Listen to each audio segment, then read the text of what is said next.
para gravar. Ok. Então, dando início, boa tarde a todos, a todas. É mais uma sessão do projeto România Nova.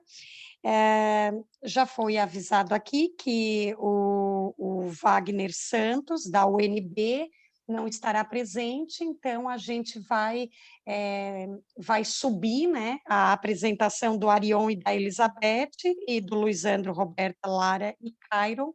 Então, teremos 3 apresentações nessa parte da tarde. E já vou passar, então, aos primeiros apresentadores, professora Roberta Pires de Oliveira, professor Maurício Rezende, que tem 25 minutos para apresentar, mais 5 de perguntas, e eu vou avisá-los quando tiver chegando aos 20 minutos, ok? Tá bom. Posso começar, Sandra? Por favor. Tá bom. Obrigado. Então, boa tarde a todos.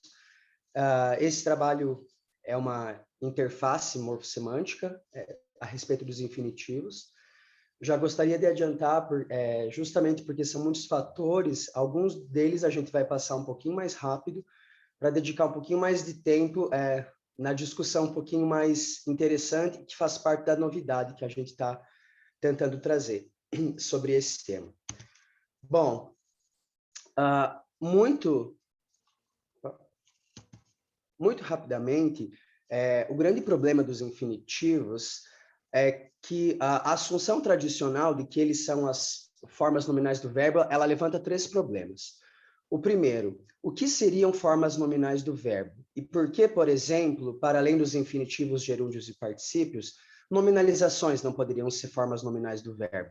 Do tipo, a destruição da cidade pelo inimigo, a conquista da lua pelo astronauta, o casamento do Pedro com a Maria. O que exatamente nesse critério excluiria essas nominalizações de serem uma das formas nominais do verbo? O segundo ponto é, todos os infinitivos são formas nominais? Então, a gente tem coisas como Pedro deve correr a maratona, Antônio afirmou ter corrido a maratona, o professor deseja comer bacalhau, em que a gente tem itens claramente verbais, no sentido de atuarem como complemento de verbos auxiliares. Então, nem todos os infinitivos são formas nominais. E a outra é qual exatamente é a marca do infinitivo? Apesar da ortografia ser uniforme com relação ao R, na nossa forma subjacente não parece ser o caso. A forma mais recorrente é que a gente tem, na verdade, a vogal temática acentuada, como cantar, correr e dormir, e a gente tem casos em que a gente tem uma nasal, do tipo, Pedro não quer vir aqui, e a professora vai pôr o livro em que esse R normalmente não pode ser apagado na maioria dos dialetos. Bom, basicamente a gente está propondo e assumindo, num certo sentido, que infinitivos não são formas primitivas nem do léxico nem da sintaxe, mas eles são construídos na derivação sintática, seguindo o quadro da morfologia distribuída. Basicamente, na nossa proposta, a gente tem 3 tipos de derivações de infinitivo. A primeira são os infinitivos nominais, cantar dos pássaros, me acordou, o dever, o poder, o saber, aquilo que a literatura trata como infinitivo lexicalizado. Infinitivos verbais, que são aqueles que ocorrem como objeto de verbos auxiliares, né? O João tentou, conseguiu sair, o João vai sair, e complemento de modais, né? E de alguns verbos plenos. E talvez parte da nossa novidade em termos de descrição empírica, apenas parte, obviamente, a gente está dizendo que tem estruturas mistas, no sentido do Chomsky 70, em que a gente tem infinitivos que são verbais, mas que ocorrem com determinantes. Do tipo, saber matemática enobrece o homem, o zombar é nosso certo apego aos diminutivos, ao comprar um carro você deve assinar o contrato, de tanto varrer a casa, Maria ficou com cãibra. Que a gente tem infinitivos verbais com um determinante sublinhado. E aí, por extensão, a gente está dizendo que esse infinitivo que checa o EPP, que aparece como sujeito, também é um infinitivo misto. João tocar bateria irrita o pai, Pedro e Ana viajarem juntos preocupa a Carla. Queria dizer também que nesse nosso sistema, até os infinitivos lexicalizados, né, tratados na literatura, são construídos na sintaxe. Nesse ponto, a gente está dizendo que os infinitivos lexicalizados se assemelham mais aos outros infinitivos do que são diferentes deles, né? Então, o dever de servir ao país de todo soldado, para mostrar que tem grade argumental e leitura de evento, o poder de fazer com que os casais façam as pazes, daquele terapeuta, o bem falar e o bem escrever. Bom, eu vou passar muito rapidamente sobre a parte mais tranquila da derivação, à la morfologia distribuída, que é a concatenação da raiz com Vzinho P, com Vzinho, para formar um Vzinho P, que dá conta de certas propriedades do tipo realização fonológica do verbalizador, onipresença da vogal temática verbal, licenciamento do argumento interno e leitura de evento. Sobre isso a Roberta vai falar depois. Depois da concatenação com Vzinho, a gente tem a concatenação com voz, né? Que vai dar conta, seguindo o Kratzer 96, vai dar conta de duas principais propriedades. A primeira delas é o licenciamento do argumento externo, o cantar dos pássaros me acordou, os pássaros cantarem me acordou, e a segunda é o licenciamento de adjetivos orientados para o agente, né? Então, misturar deliberadamente drogas com álcool, o derrubar proposital das taças, etc. Bom, e a terceira projeção acima seria ASP-P. Basicamente, para o que a gente trouxe aqui, essa projeção dá conta de certas leituras aspectuais dos infinitivos, tanto perfectivas quanto imperfectivas. Então, a gente tem leituras imperfectivas, né? Era esperado João morrer, mas ele não morreu, em que o infinitivo, né, tem uma leitura imperfectiva. Os alunos tornaram a estudar presencialmente. Por leituras perfectivas, a gente tem namorar a Maria foi o maior arrependimento de João, e, ao ganhar a corrida, Pedro surpreendeu os invejosos. Bom, essas três projeções, elas são responsáveis por todas as estruturas de infinitivo na nossa proposta. Agora, a gente vai falar quando essas estruturas começam a divergir em termos de projeções funcionais. Então, até a ASP, todos os infinitivos são iguais estruturalmente, né, no percurso derivacional. A bifurcação começa quando a gente vai formar os infinitivos nominais, que tem nzinho, projetando um nzinho P. Algumas propriedades associadas ao nzinho P são a marca de plural nominal, então, os deveres, não os deverem, né? Os falares, os saberes, precedência por determinante, a meu ver, o cantar dos pássaros, um belo nascer do sol, e modificação por adjetivo, mas não por advérbio. O mover brusco da caixa, mas não o mover bruscamente da caixa.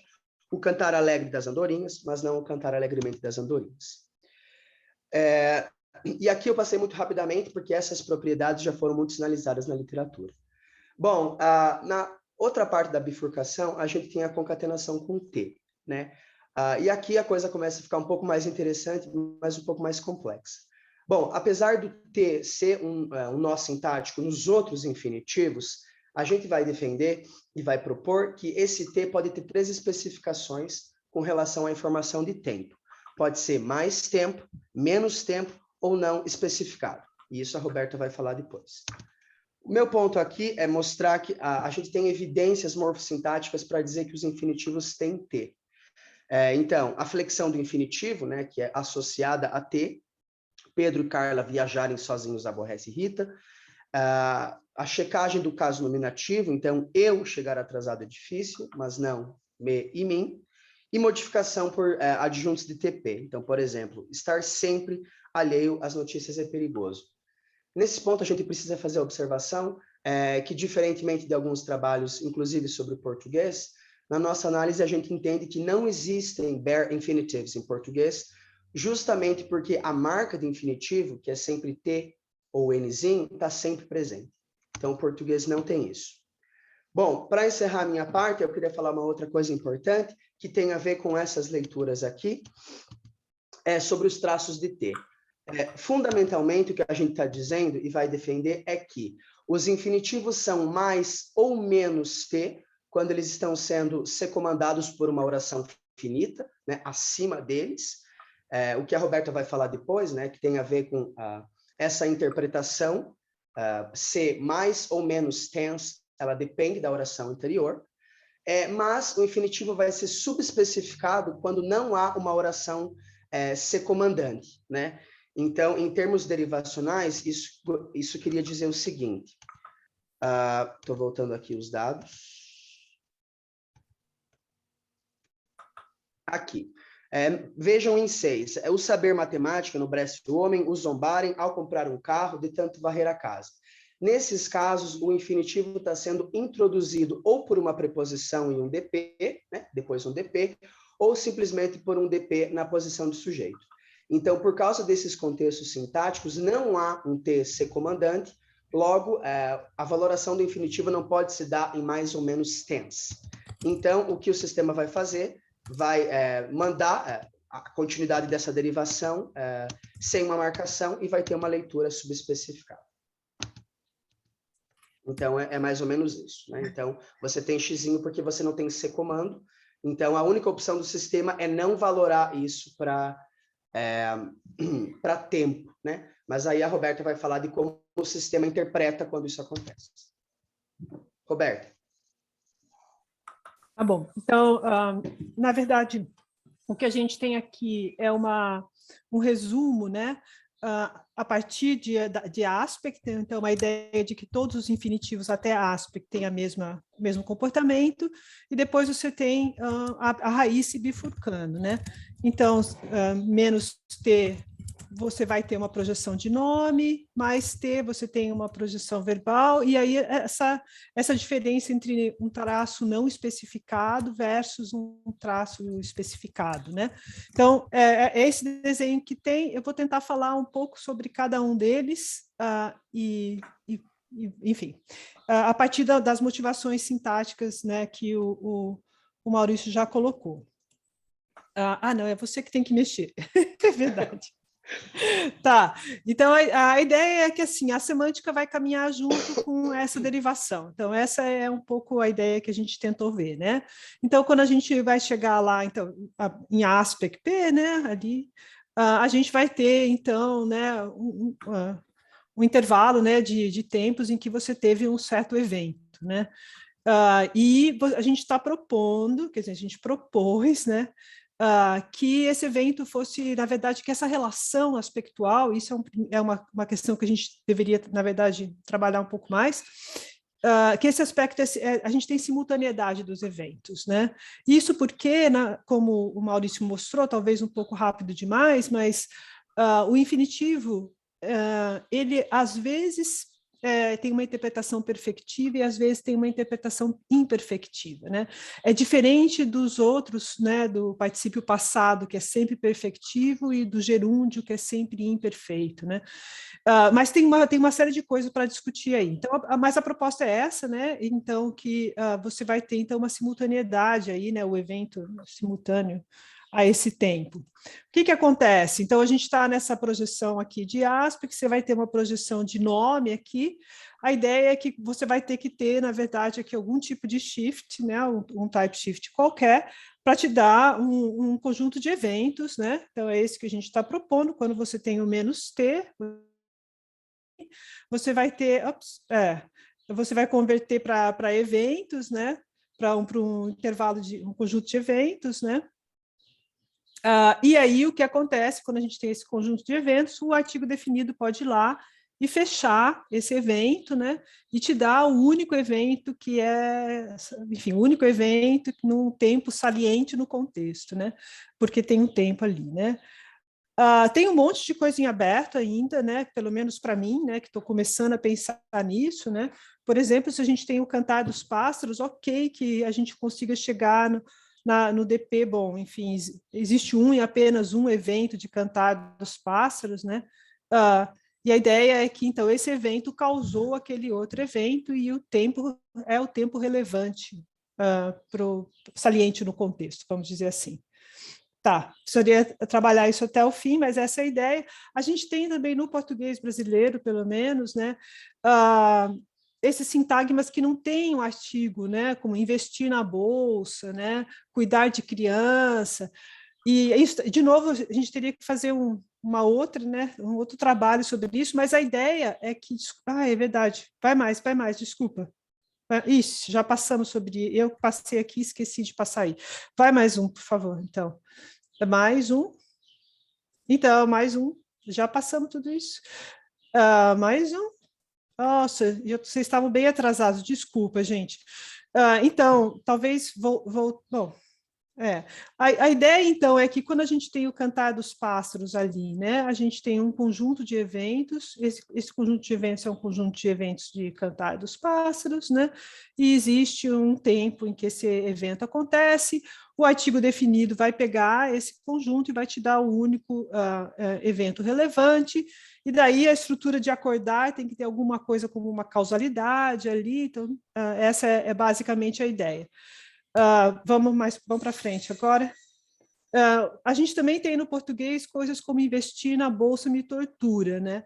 Que a gente não tem um determinante ali, né? A proposta seria exatamente a mesma derivação, né, para o infinitivo, né? E a gente propõe que ali a gente vai ter, então, uma operação de down, né? Mesma coisa, né? E a gente vai ter um event type, né? E a gente tem uma sentença genérica, né? Vocês viram que a anterior era uma sentença episódica. Tem um monte de coisa para trabalhar aí, não tenho a menor dúvida, mas essa é a ideia mais ampla. Vamos seguir, porque o pior ainda vem por aí. Tá, aquilo que a gente fez até agora, a gente tinha o aspect P, e a gente tinha menos T, e daí tinha uma projeção de N, que era uma projeção de nome, e daí toda essa coisa aí da projeção de nome ia acontecer. Agora a gente vai olhar se a gente chegou até no aspect P, mas a gente tem um mais T ali. E a ideia, né, que a gente tem é que então a gente tem dois caminhos agora. Ou o tense não vai ser especificado, ou o tense vai ser especificado. Então, vamos primeiro olhar quando o tense não é especificado. Seguimos. Então, quando o tense não é especificado, né? A ideia é que você ter mais T é o que vai te forçar a ter uma concordância, né? E vai explicar as propriedades verbais que o Maurício mostrou que esse tipo de construção tem. Vamos seguir. Só que, ao mesmo tempo que ele tem um T mais valorado, vamos dizer assim, né? Ele não tem um tense, né? Essa é a história que a gente está contando, ele não tem um tense, e porque ele não tem esse tense, o que vai acontecer? A derivação deveria crash, né? Deveria não conseguir, não derivar, mas, como último recurso, vamos seguir, Maurício, essa ideia, né? Como último recurso, a gente vai ter um type shift de novo, e a gente volta para um predicado de evento, né? E a gente não, pera, calma, volta. A gente geraria exemplos como o zombar de João me magoou, né? Ou o zombar de João me magoou, né? Agora segue um pouquinho, por favor. Isso. Então, a ideia aqui, né, que, bom, a gente vai até ASP, todos os infinitivos vão juntos. Se você tiver menos T, vai ter o nome. Se você tiver mais T, aí o que vai acontecer? Esse mais T com um tense não sem valor nenhum, a ideia é que o que vai acontecer é que a gente vai ter um type shifting, né? E uma vez que a gente tem um type shifting, aí você transforma isso num predicado de eventos. Esse predicado de eventos pode ser fechado por um artigo, por exemplo, né? Agora seguimos mais uma vez. Então, qual que são as predições que a gente fez até agora? Que os infinitivos nominais e os mistos, então, o cantar dos pássaros e os pássaros cantarem. Então, o cantar dos pássaros me acordou e os pássaros cantarem me acordou, uma coisa assim. Então, esses dois, eles são sinônimos. Então, eles vão ser sinônimos, né? Mas eles têm histórias derivacionais diferentes, né? E aqui, como eu estou pensando um pouco sobre essas coisas de processamento, o tipo misto deveria demorar mais tempo. E talvez tenha distinções pragmáticas entre você dizer o cantar dos pássaros e os pássaros cantarem, né? Coisa assim. Vai. Seguimos. Agora, o que a gente tem? A gente agora tem, na verdade, uma valoração mais T, mas o tense é um tense menos, né? Então, quando a gente tem esse tipo de configuração, e aí a gente deveria também apresentar um pouco melhor qual é a estrutura que a gente tem, aí, né? A ideia é que o tempo que tem o tempo que a gente tem dentro do infinitivo, vamos dizer assim, né, vai ser simultâneo ao tempo da sentença maior, da sentença matriz, né? Porque aqui agora, então, a gente já tem aquele caso como um exemplo que tá aí, né? A Maria parece estar cansada, né? Então, a ideia é que quando a gente tem o estar cansada, né, a gente tem uma certa... o tempo ali, né? A gente tem uma marcação de tempo, esse tempo precisa ganhar um certo valor, vamos dizer assim, e você tem um tempo da matriz, e quando você tem esse tipo de configuração, né, a ideia é que, então, você tem uma simultaneidade desses eventos. Então, a Maria parece estar cansada, o parece é simultâneo a ela estar cansada, né? Acho que é um pouco essa história. Tá, e aí agora, então, a gente tem na outra, né, a gente está, de novo, né, naquela raiz, né, mais T, né, então é mais, tem uma projeção T, e além disso, o TENS está valorado positivamente. Quando o TENS está valorado positivamente, a ideia é que aqui, então, você vai ter o que a literatura, na verdade, tem chamado de futurate, né? Então, essa ideia de que o evento está, de certa forma, futuro, né? Em relação ao tempo da matriz, vamos dizer assim, né? Então, pode chover, né? A ideia é que, por causa dessa configuração, né, em que você tem mais TENS, né? Você vai ter, então, o tempo da encaixada, da infinitiva, né, como futuro em relação ao estado epistêmico do falante naquele momento. Né? Então, é isso. Tem um erro ali. Tá. Ops. Está faltando um... Tá bom. Daqui... Thank you. Obrigada. Acho que tem um erro ali deve ter vários erros, mas... tá, não tem erro, não, desculpa, gente, é que eu estou aqui na hora, a gente fica meio, né? Então, a ideia aqui, né, na verdade, 2 é passado em relação ao I1, né? Então, o I1 é o futuro e o I2 corresponde, então, ao momento de fala aqui nesse exemplo. Faltou, na verdade, o slide sobre o futuro, né? As coisas que a gente ainda está pensando em fazer, né?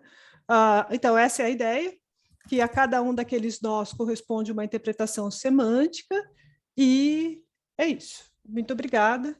Acho que eu falei até em tempo menor.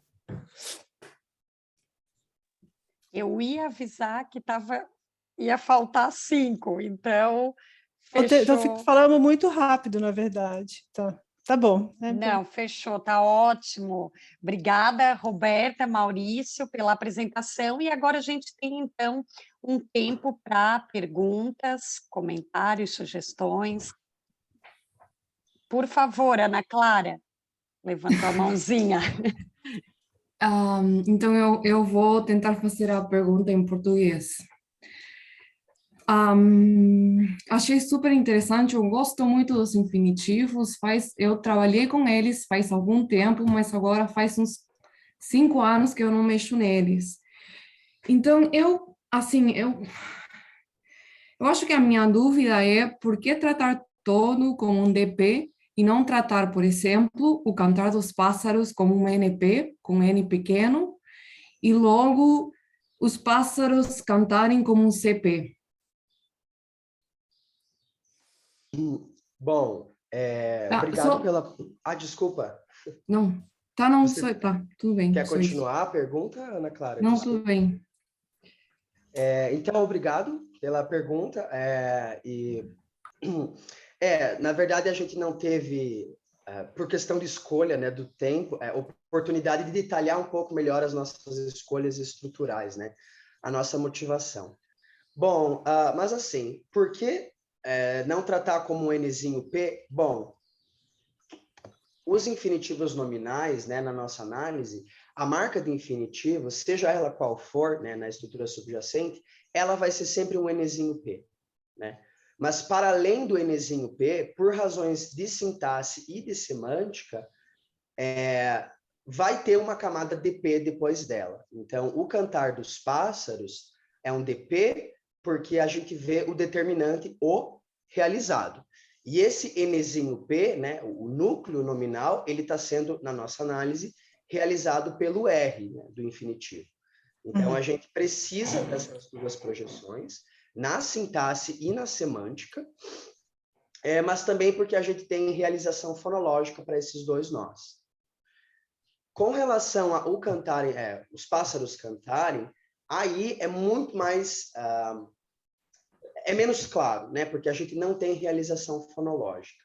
A gente tentou fazer uma motivação sintática e estrutural também, no material que a gente tem preparado, escrito, eu quero dizer, mas eu acho que o principal argumento, ou a principal previsão teórica que a gente pode responder é que a literatura tem associado a checagem do EPP a um traço de D. Então, se é para aparecer como sujeito, ainda que a gente não tenha um determinante realizado, a gente imagina que tem um DP ali, tá?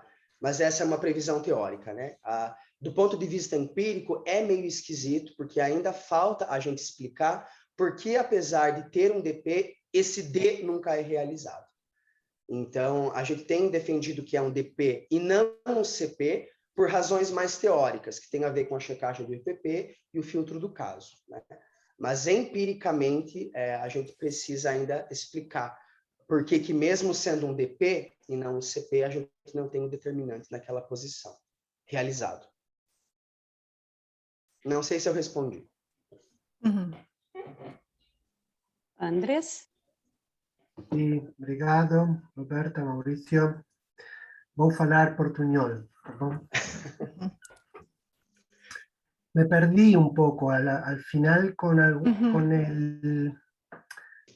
A ver, hay dos derivaciones, plus tense and minus tense, para cuando tengo, por ejemplo, dos intervalos, ¿no? Dos tiempos. Tengo una lectura simultánea y tengo una lectura no simultánea, de futuridad, en la última... Pero, no sé, en español yo también encuentro una lectura donde el infinitivo puede ser pasado, ¿verdad? Si yo digo, parece haber estado ahí. ¿En portugués pueden entender essa leitura? Eu acho que não dá a leitura de passado, mas eu não sei, eu acho que não. Mas qual que era em espanhol, como é que é?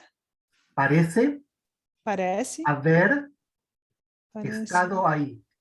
Não, então, aí a gente teria que ter, então, eu não sei porque ficou faltando aqui nesse PowerPoint do Maurício, acho que ele tirou, né? A gente tem a interpretação de passado quando a gente tem essa construção, parece ter estado, né? E daí, uma das questões que está em aberto nessa nossa proposta, que eu acho, enfim, a gente tem que dar conta melhor, é que a gente tem um aspecto que é interno ao infinitivo, e a gente tem um aspecto que é externo, que tá dado pelo particípio passado. Então, ter estado... O perfeito, a noção de perfeito e a noção de passado, né, que vai empurrar lá, a noção de perfeito vai empurrar o evento, não está dada pelo infinitivo. Não quero aparecer, eu já desliguei. Alguém está falando junto, mas enfim. Então, então, e a ideia de ter é um pouco complicado, na verdade, essa ideia, eu acho, né? De que o aspecto interno, vamos dizer assim, desse infinitivo seja uma simultaneidade, né? Mas a questão é que a gente pode ter tanto o João ter cantado foi ruim, como a gente pode ter estar cantando foi ruim, né? Então, o infinitivo, ele se combina tanto com uma interpretação perfectiva, vamos dizer assim, como com uma interpretação imperfectiva, né? Então, a solução que a gente deu foi essa, né? Então, que supõe, portanto, que a gente tenha tanto um aspecto interno à própria construção infinitiva e depois um aspecto em cima dela, né? Andrés, eu não sei se eu respondi. Eu não sei se a gente tem correlato assim em português, eu ainda estou pensando nisso. Porque em espanhol vai ser o haver, né? Parece haver saído, né? Parece haver... E nós vamos ter o ter, né? Tá, porque, só para complementar, enfim, o que a Roberta falou, que é esse o problema com que a gente está lidando agora mesmo, é que eu não sei, talvez, e é talvez mesmo, né? Para nossa análise continuar assim, do jeito que ela está, sem uma nova variável de tempo, a gente teria que explicar, por exemplo, a gente tem o infinitivo no presente com um outro verbo encaixado no presente. Mas se um deles é perfectivo e um deles é imperfectivo, talvez a gente tenha uma leitura, vamos dizer assim, de completude, que seja derivada do aspecto e não do tempo. Então, Maria parece ter estado cansada, a gente poderia, sei lá, dizer ainda que isso é presente, e essa ideia do evento passado tem a ver com o aspecto perfectivo e não com mudança no tempo. Isso. No traço do tempo. Mas a gente tem que investir nisso, né? Mas esse é o ponto. Faz sentido, Andrés? Ou não? Sí, no, una curiosidad lo mío, tengo que ver bien la propuesta con más detalle, con más pausa, porque Sim. me perdí algunas diapositivas, pero sí, no, me quedé pensando en esa parte final que presentó Roberta, quería saber si en portugués tenían este tipo de tiempo, de clash entre parece, que hay que ver si parece introduce un evento también, ¿no? Pero bueno, eso es complicado. Sabe? Sim, desde aquela mais simples, né, que é sei lá, o cantar dos pássaros me acordou, sei lá, né? A estrutura toda pressupõe que a gente está falando de eventos, e como é que você pega agora esse evento, agora eu estou pensando realmente composicionalmente, né? Como é que a gente faz essa composição aí, né? Eu tenho muitas dúvidas, né? Tenho inúmeras dúvidas a respeito disso, né? Mas a ideia de que você tem ali um predicado de eventos, de alguma forma, ou que quando você tem esse artigo definido, você está falando de um evento específico, acho que faz sentido, mas tem que realmente trabalhar toda a estrutura sintática ali, né? A Michele alçou a mãozinha. Obrigada. Podem falar mais um bocadinho sobre a inflexão também, os infinitivos flexionados? Então, o Maurício, põe no infinitivos flexionados. Você quer falar sobre isso? Muito rápido. Posso falar rapidinho? Tá. Alguma pergunta mais específica a respeito disso? É porque a gente não discutiu com detalhe, então pode ter muitas perguntas a respeito disso. Deixa eu ver aqui, na evidência para... Bom, a gente falou muito en passant, na verdade, né, em 2 linhas, mas assim, a gente está, né, para esta apresentação, a gente overlooked o problema dos infinitivos flexionados, mas é fato que não é sempre que a gente vai ter a projeção T que o infinitivo flexionado vai ser gerado, né? Então, na nossa análise completa, a gente está seguindo a literatura para mostrar que essa projeção agre que vai aparecer no T, ela depende de um certo contexto estrutural, né? Então, por exemplo, se tem infinitivo flexionado, tem T.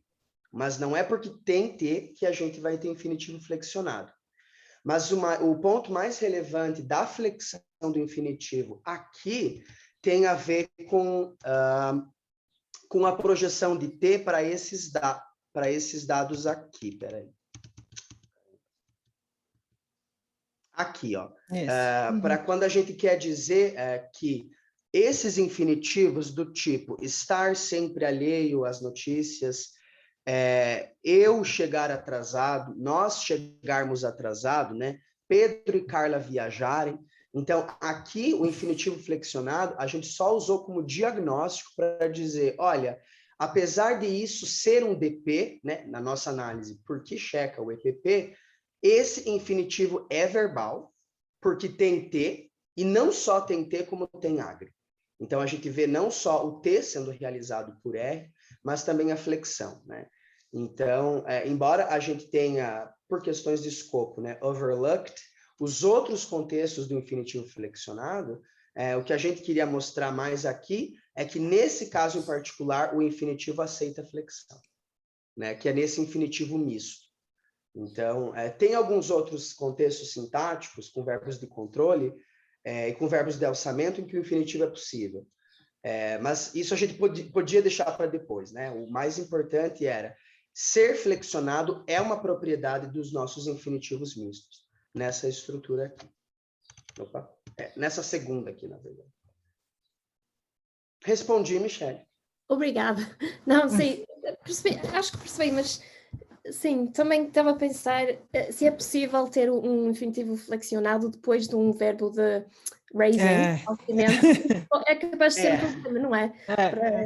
É muito, sim, pronto. Mas gostei muito da palestra, obrigada. Obrigado a você. A Gitana alçou, levantou a mãozinha, a gente passou já um pouquinho do tempo. Gitana, se puder ser rápida ali com Roberta e Maurício. É mais uma curiosidade, na verdade, né? Porque a Roberta chegou a falar sobre processamento, aí eu peguei assim, né? Eu só queria saber se ela poderia falar mais algo, fiquei curiosa. Não, mas é só uma hipótese, Gitana, assim, porque, na verdade, no que nós estamos propondo, o cantar dos pássaros e pássaros cantarem vai ter a mesma denotação, mas vai ter histórias derivacionais diferentes, né? E supostamente uma delas, esse misto, né? Ele viria de um crash, né? Então você teria alguma coisa que a derivação ou você faz alguma coisa ou não vai funcionar. Então a projeção, transformar num nome seria a última alternativa, né? E aí você, como você mesmo me ensinou, se for a última alternativa vai demorar mais tempo. Então é só isso. É só isso, não tem muito. Você viu que você falou a ideia de reanálise, né? Seria uma ideia de reanálise, né?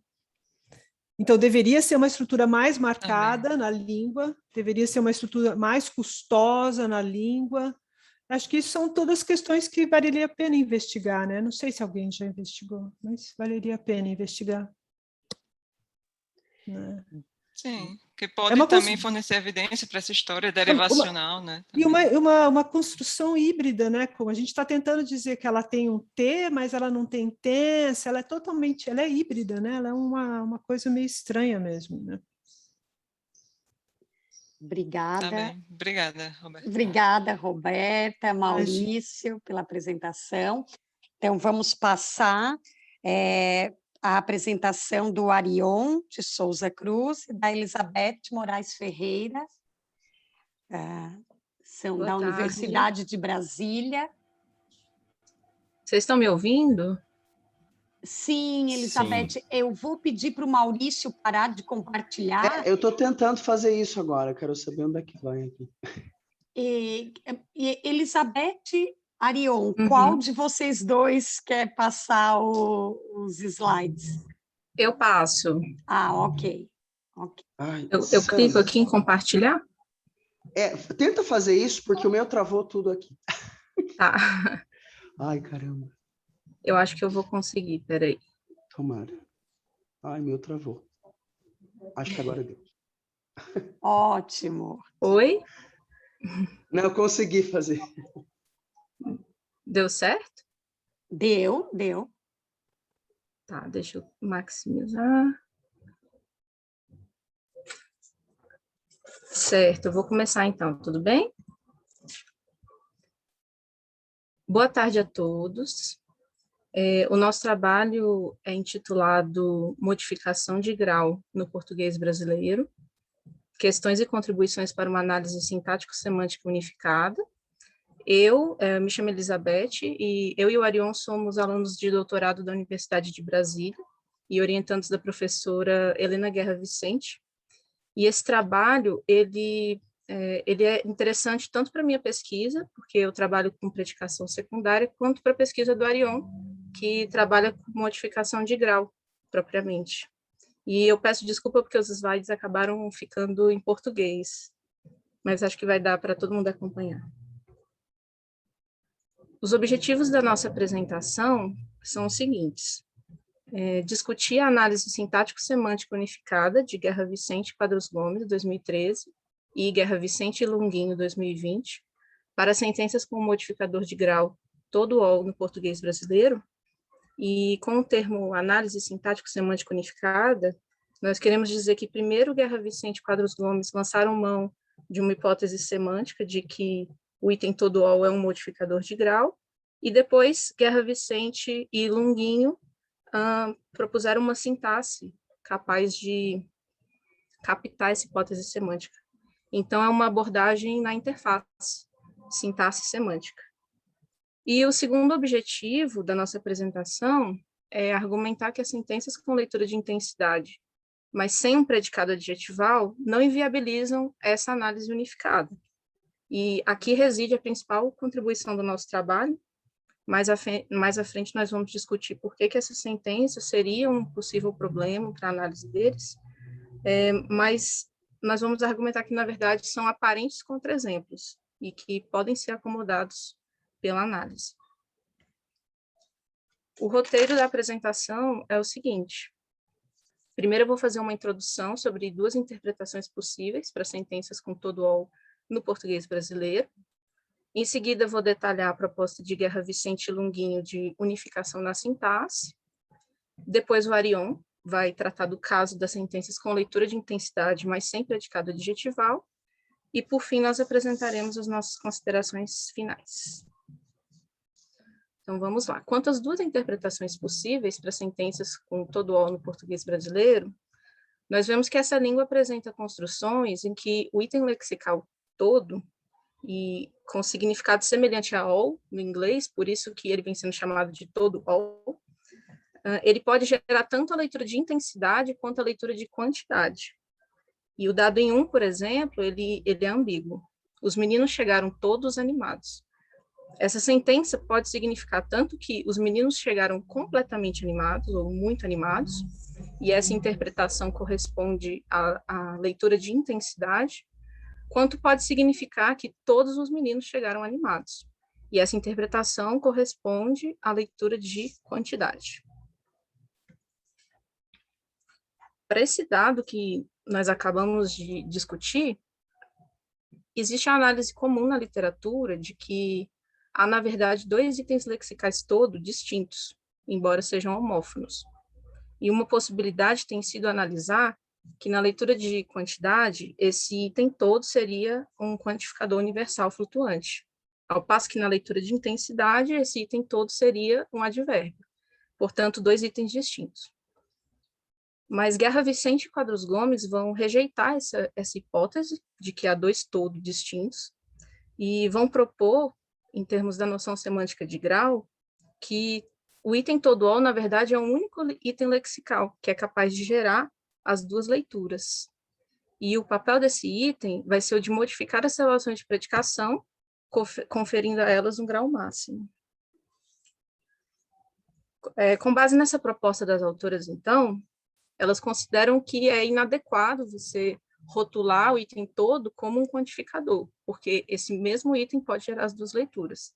E vão propor que o rótulo mais adequado vai ser o de modificador de grau. Para as autoras, essa operação semântica de maximalização é captada na sintaxe pela projeção do sintagma de grau DEG-P. E a diferença entre as duas leituras vai residir no local em que esse sintagma de grau associado ao item todo vai ser inserido na derivação. Então, semanticamente, né, na leitura de intensidade, que equivale aos meninos chegaram completamente animados, o modificador de grau tem escopo sobre o complexo argumento mais propriedade, ou argumento mais predicador adjetival. E, em termos semânticos, isso significa que o todo é um modificador de grau que indica o grau máximo de aplicação da propriedade ao argumento. Já na leitura de quantidade, que equivale a todos os meninos chegaram animados, né, como nós vimos, o modificador de grau teria escopo sobre o complexo argumento mais evento. Então, semanticamente, isso significaria que o modificador de grau indica o grau máximo de participação do argumento no evento. Uma observação interessante sobre esse fenômeno é que na leitura de quantidade, o item todo all, ele tem o efeito de excluir leituras não máximas. O contraste ilustrado em 2 mostra que isso acontece no inglês, por exemplo. Então, a frase "The boys jumped in the lake" difere de "The boys all jumped in the lake", porque na primeira sentença, em que nós temos somente o DP e não temos o all, o item all, é possível tanto a interpretação de que todos os meninos, né, cada um deles pulou no lago exaustivamente, quanto é possível a interpretação de que a maioria dos meninos pulou no lago, né? Então, assim, por exemplo, de 10 meninos, 8 pularam no lago, essa sentença pode ser dita e ser verdadeira. Já no caso da sentença que tem o all, né, "The boys all jumped in the lake", a leitura não máxima ela é excluída. Então, a sentença só significa que todos os meninos pularam exaustivamente, nenhum deixou de pular. E os dados em 3 mostram que isso também acontece no português brasileiro. Então, na frase 3A, né? "Como o tempo voa, as casas da minha rua já estão enfeitadas para o Natal", nós temos um DP que não contém o item todo, e é possível a interpretação de que a maioria das casas está enfeitada para o Natal, não necessariamente todas, né? Já no item 3B, "como o tempo voa, todas as casas da minha rua já estão enfeitadas para o Natal", necessariamente essa leitura não máxima ela é excluída.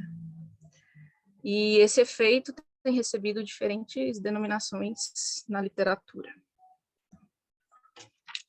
Voltando agora à proposta de análise unificada, nós vemos que Guerra, Vicente e Longuinho vão propor que as relações de escopo do modificador de grau, que nós abordamos, são captadas na sintaxe por secomando. No caso, o núcleo DEG, o núcleo da projeção de grau, ele secomanda o complexo predicativo em que esse item todo all é gerado. Isso pode ser observado na representação arbórea que nós colocamos aí, né?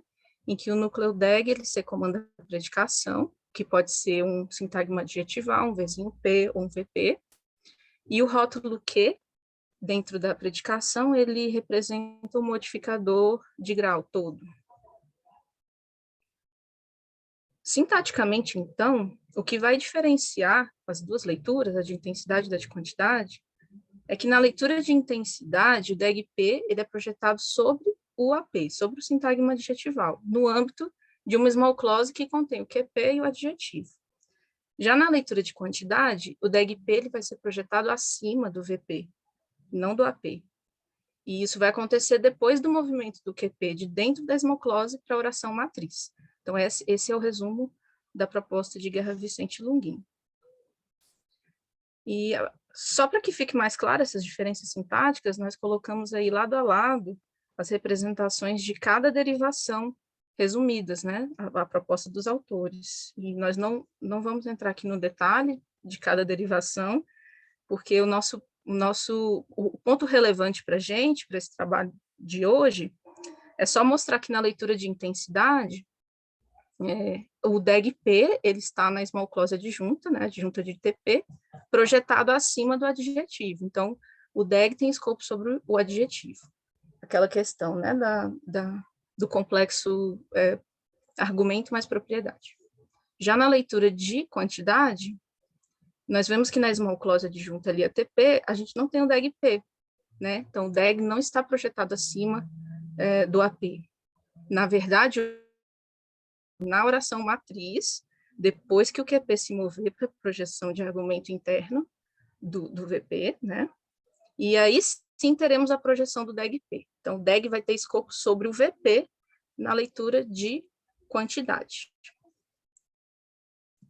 Então, agora eu vou passar a palavra para o Arion, mas eu não sei se eu continuo passando os slides. Como é que vocês têm feito? Irmã, eu acho que você pode passar os slides aí para a gente, tá. Tranquilo.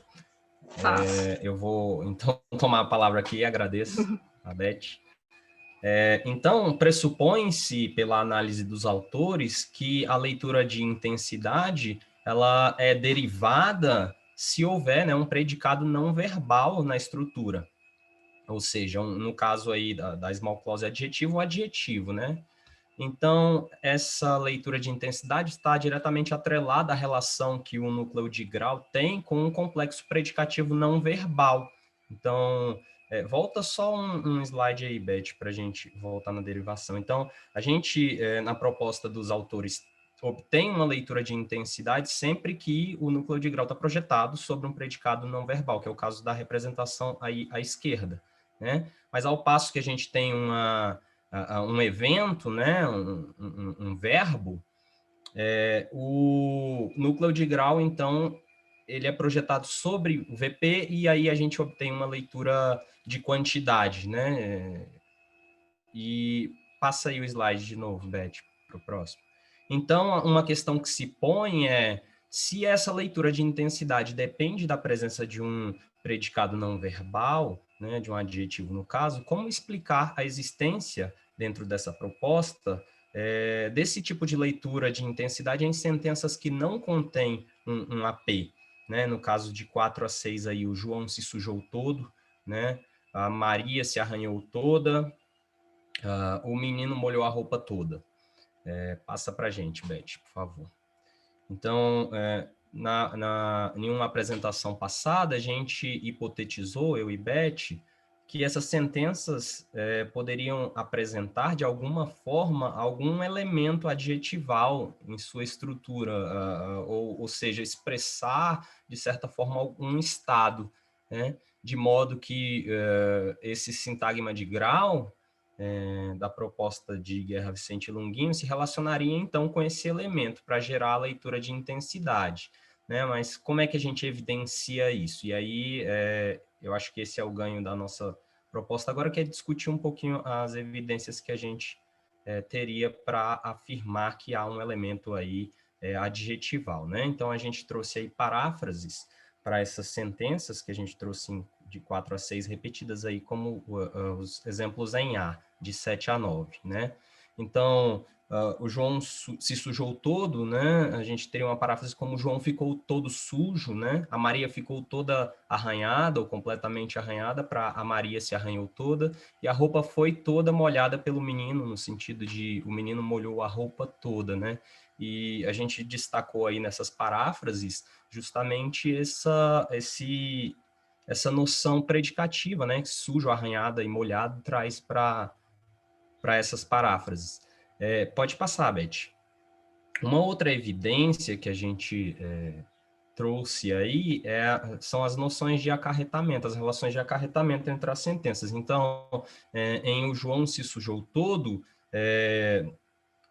há o acarretamento de que o João ficou sujo, né? Mas o contrário não se verifica. Então, o João ficou sujo não acarreta que o João se sujou todo, né? Completamente. Da mesma forma, as outras sentenças, né? A Maria se arranhou toda, acarreta a Maria ficou arranhada, mas o contrário não é verdadeiro.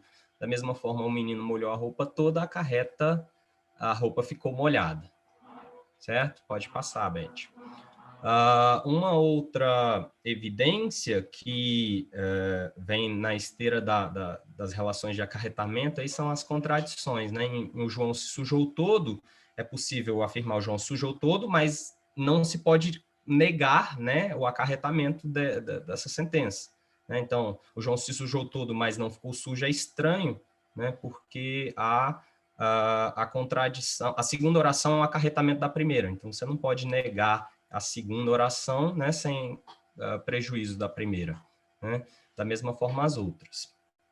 A Maria se arranhou toda, mas não ficou arranhada, mesma coisa, e o menino molhou a roupa toda, mas ela não ficou molhada, né? Então, essas relações aí parecem mostrar que há um estado, né, uma mudança de estado sofrida aí pelo argumento e que dá visibilidade ao estado com que esse argumento... Perdão, a mudança de estado desse argumento. Passa aí, Beth, para a gente, por favor. Essa mudança de estado, que é essencial, né, para esse tipo de leitura, ela não está disponível nas sentenças em que o argumento é agentivo, né, ou seja, nota-se que verbos inergativos não ocorrem com esse tipo de leitura, né? Aliás, na verdade, eles não ocorrem nesse tipo de sentença, né? Paulo trabalhou toda, a abelha voou toda, Ana dançou toda, é ruim, né? A gramatical é justamente o que evidencia que esse estado resultante, né, o argumento não sofre nenhuma mudança de estado, né? Então, a gente não teria essa possibilidade dessa leitura.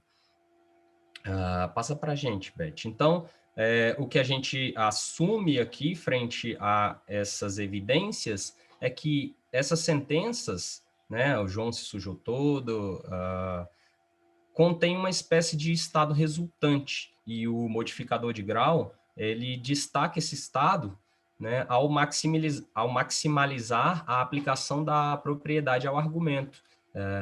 Então, o João se sujou todo, esse todo parece ressaltar essa mudança de estado do argumento no evento, de se sujar, né? Dando aí visibilidade ao estado que resultou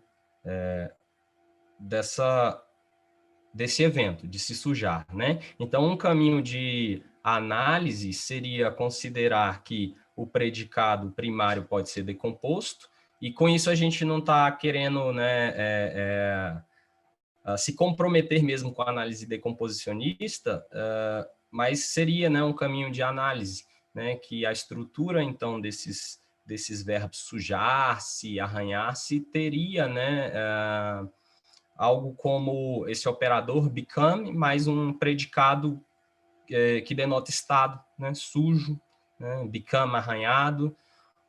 Uma outra possibilidade de análise seria dizer que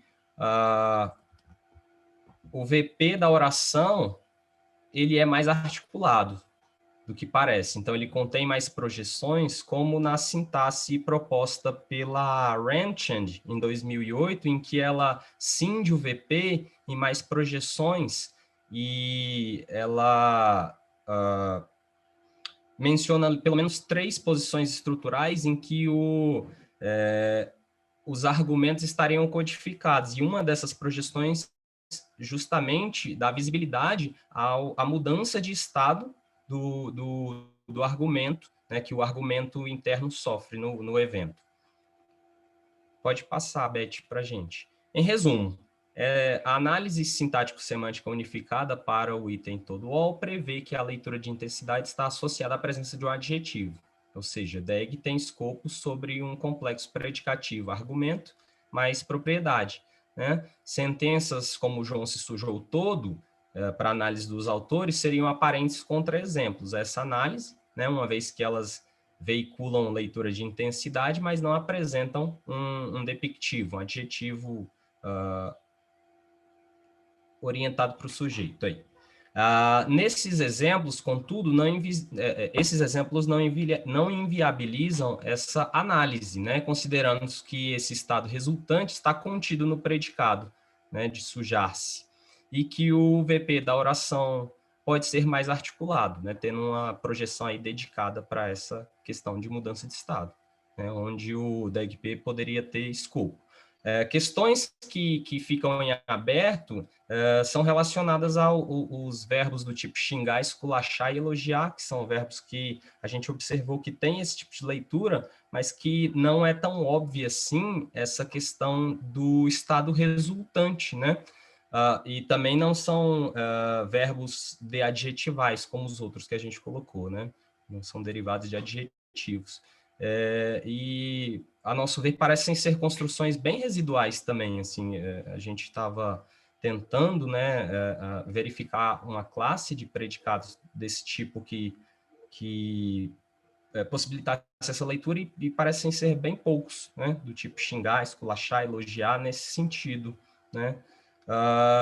E falta a gente verificar também, assim, para propor, né, que existe um VP mais articulado, elaborar de fato uma proposta, porque a gente aqui, na verdade, está mais descrevendo, né, esse fenômeno do que elaborando uma proposta, né, que seria verificar, né, então, possíveis restrições, né, quanto ao tipo de verbo que ocorre nessas sentenças, né, se há alguma restrição com relação à classe aspectual do verbo, se telicidade estaria influenciando aí em algum, ou limitando alguma a aplicação desse modificador de grau, então a gente precisa explorar ainda todo esse universo para elaborar uma proposta de análise.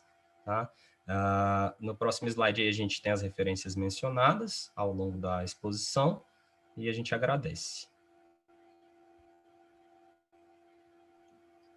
Obrigada, Arion. Obrigada, Beth.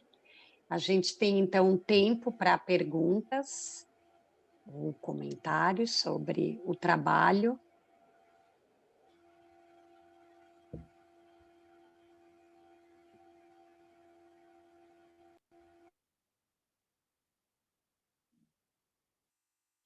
Onde é que ergue a mão que eu estou perdido? Luizandro. Posso Pode perguntar? falar, Luizandro. Parabéns pelo trabalho, bem interessante. Eu tenho algumas dúvidas, assim. Então, não ficou muito claro, não, para mim, como a análise lá da Helena e do Longuinho se aplicam ao que vocês estão colocando aí, né? Por os casos que vocês querem discutir. Porque, além de tudo, parece que é uma estrutura diferente, né? Mas parece que né, o João se sujou todo, ou a Maria se sujou toda, tem esse todo aí, ele parece que tá em outro lugar ali, né? O que ele está fazendo exatamente? Ele está numa small clause, ele é um advérbio? O que é esse todo aí, né? Como ele tem concordância de gênero, ele tem cara de estar numa small clause, né? De ser um predicado secundário ou algo assim, né? Como é que vocês estão enxergando o papel sintático desse cara ali, né? Então, a princípio vem aí um problema, né, para a derivação desse tipo de sentença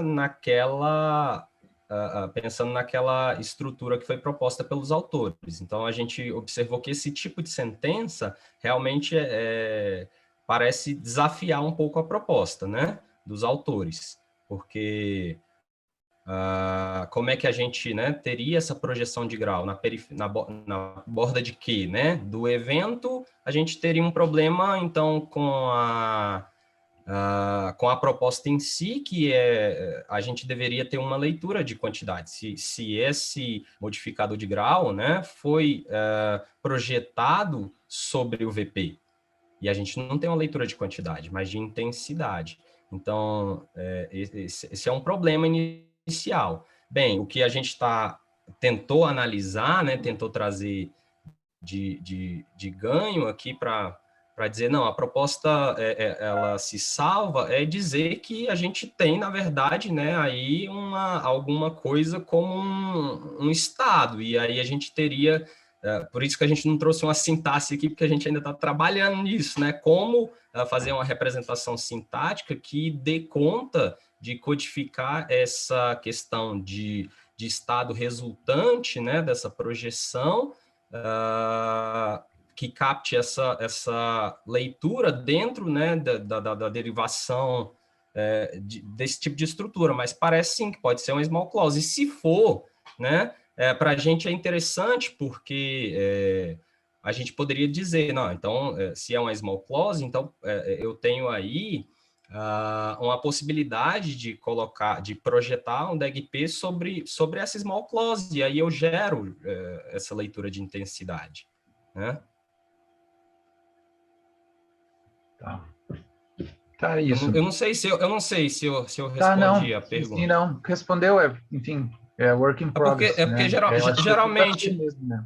Esse é o desafio mesmo. Realmente é desafiador. Mais explícito o que esse todo, né, qual é a sintaxe dessa coisa, e semanticamente, né, como é que se combina esse todo, opera ali, isso, porque a intuição, eu acho que eu concordo com a intuição de vocês, parece que ele está modificando o estado resultante mesmo, né, e nesse sentido, olhar para a classe aspectual, algo assim, ou ele tem uma cara de ser também um pouco um degree achievement, mas eu não sei se é exatamente um degree achievement também. Daí ele tem uma coisa parece que está operando sobre o grau do estado resultante mesmo, né? Eu acho que é isso, mas capturar formalmente isso boa sorte. É um problema bem legal, parabéns. Obrigado. A Lara quer fazer algum comentário? Lara, a gente não está te ouvindo. Eu queria fazer uma pergunta um pouco na direção do Luizandro. O Luizandro fez uma pergunta que eu faria, e aí eu queria que vocês reparassem também, não sei se vocês têm alguma coisa para dizer sobre isso, é a questão da concordância do plural lá no todo animado e todo animados e todos animados, né? Me parece que quando você tem os meninos chegaram todo animados, e eu diria isso tranquilamente, né, sem a concordância do todo com animados, a leitura de intensidade ela fica mais saliente do que quando eu digo todos animados, né? E aí me parece que esse plural aí está indicando alguma coisa sobre essa posição sintática, né? Essa concordância está indicando alguma coisa sobre a posição sintática em que está esse todo. Eu não sei se é bem uma pergunta, se vocês eu queria saber se vocês têm alguma hipótese sobre isso, e eu acho que também seria bolar um teste, alguma coisa que levasse isso em consideração, talvez pudesse dar um indício do que está acontecendo nessa estrutura aí, né? Só um comentário, não sei se o Arion vai querer falar, mas é que realmente, quando a gente coloca a sentença no plural, fica saliente a leitura de quantidade. E até mesmo por isso, todos os dados que a gente trouxe aqui como evidência, se vocês repararem, eles estão no singular, né? A gente fez questão de isolar a leitura de intensidade, né? Então, o João se sujou todo. Não teria, a princípio, nem disponível essa leitura de quantidade. Então, realmente parece que o plural desempenha aí um papel bastante relevante. Eu acho que o Arion ia falar alguma coisa que eu vi desmutando. Eu ia falar justamente dessa questão de a gente ter escolhido aí o singular nessa sentença de 4 a 6, justamente para a gente excluir essa leitura de quantidade, porque realmente quando a gente tem concordância, a gente tem ambiguidade, né? Não nessas aí de 4, mas os meninos chegaram todos animados, né? Colocou-se o plural aí gera-se ambiguidade, ou o evento está distribuindo, né, sobre a extensão do nominal, então a gente tem essa leitura de quantidade, ou a gente tem aí uma intensificação, né? Então, é uma coisa relevante a se observar mesmo. Obrigado pela contribuição aí, Lara. Vou anotar isso aqui, que é importante.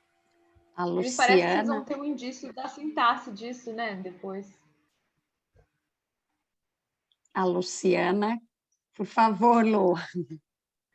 Oi, gente, eu estava esperando a Lara e o Lisandro, porque eu imaginei que eles fossem perguntar a mesma coisa, mas é um pouco no sentido do que o Lisandro tinha falado, e acho que o Ariel no final estava falando sobre a telicidade, daí era uma questão um pouco direcionada justamente aos degree achievements, ou esses outros verbos que têm um componente de grau, esse estado que vocês estão vendo aí mais explícito, né, como derreter e tudo mais. Aí eu fiquei pensando em alguns exemplos em que você vai ter, justamente por conta da telicidade, essa interpretação que tanto vai ser direcionada para a quantidade, como vocês estão falando, quanto para a intensidade, que seria o grau, né? Então, se o gelo derreteu todo, numa leitura perfectiva, você vai ter tanto o estado de derretimento completo, como o gelo completo em quantidade desaparecendo. Então, é mais um comentário no sentido do que o Lisandro falou, de que alguns dados parecem mesmo degree achievement, e eu vi dos autores o que eles já tinham pensado sobre telicidade, porque acho que eles já tinham talvez alguma intuição por aí, porque acho que tem uma relação talvez tem mais a ver com esse componente lexical semântico do verbo, de ter alguma coisa ali de degree que está ali dentro, do que, será, não sei, né? Eu sou semanticista, eu vou procurar uma coisa mais ali dentro do que numa projeção sintática, mas é mais uma questão de observar se alguns tipos de verbos já não tem dentro deles essa questão. Acho que vocês estavam procurando nesses que tem o become, mostram um pouco isso, né? Então, só ouvir um pouco sobre telicidade, se der tempo. Então, eu estou lendo seu trabalho, Luciano, nesse momento. Justamente, né, para que a gente possa investigar. Nosso trabalho aqui está numa fase bastante embrionária, né? A gente está começando a explorar, né, esse tipo de insight que a gente teve, né, a gente ainda não parou, né, para observar essa questão do aspecto, então a gente precisa realmente ainda aprofundar, está em aberto isso aí, e precisa ser analisado. Eu acredito que a chave esteja realmente em olhar para o verbo da oração matriz, né? É o que a gente tem tentado fazer com os testes, trocando o tipo de verbo, né? E aí a gente percebe que alguns verbos admitem essa modificação com o todo, porque parecem que tem esse estado embutido, e outros não permitem, né? Então, a gente já tem essa pista, né, de que o verbo é o que vai nos dar a resposta. Agora é realmente investigar essa questão da telicidade, por exemplo, né, que eu acho que vai ser fundamental. Legal, legal, parabéns. Gitana. Vê se dá tempo, né, de novo. De novo, Gitana. Não, só porque eu vi a palavra, falou-se em testes, né, e pela ambiguidade que tem lá, né, os meninos chegaram todos animados, né. Eu queria saber que tipo de teste vocês têm feito, o que é que vocês têm observado, assim, nesses testes.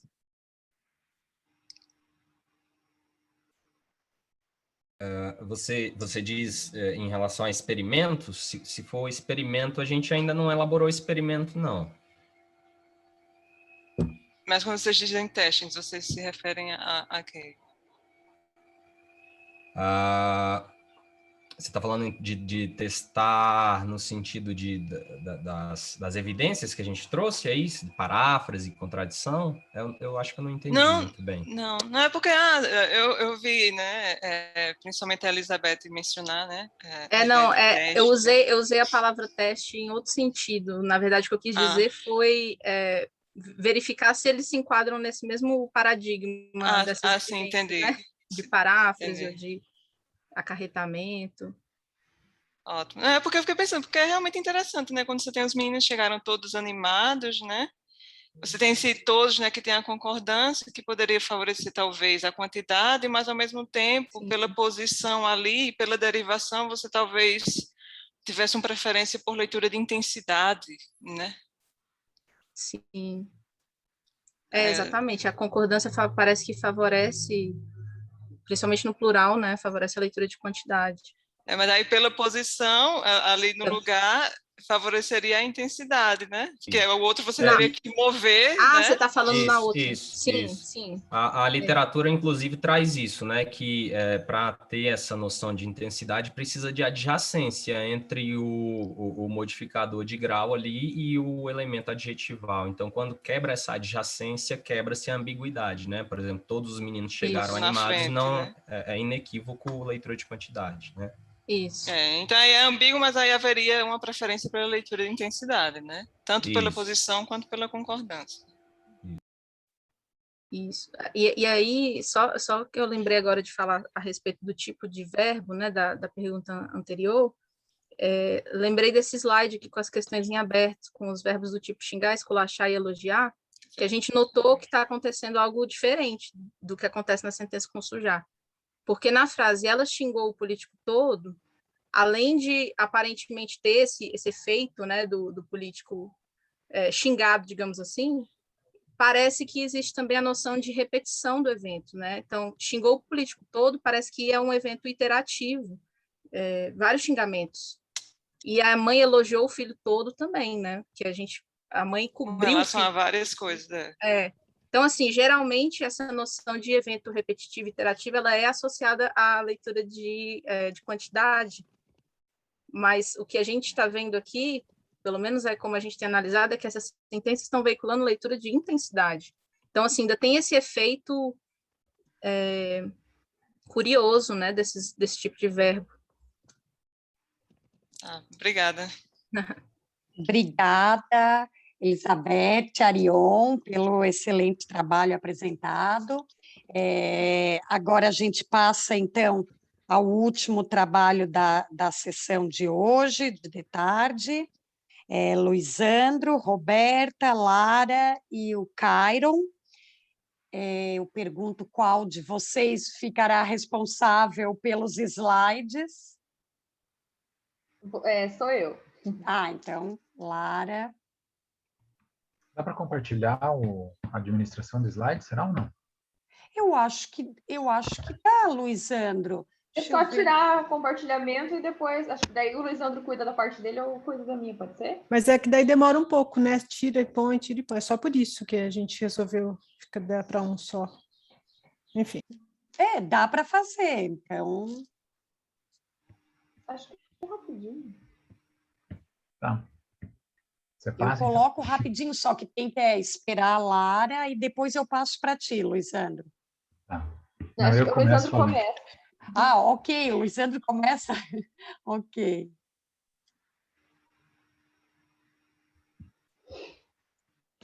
Tá, você vai subir lá ou não? Ou eu que subo? Então, o que Agora é contigo. É você. Tá. Maravilha.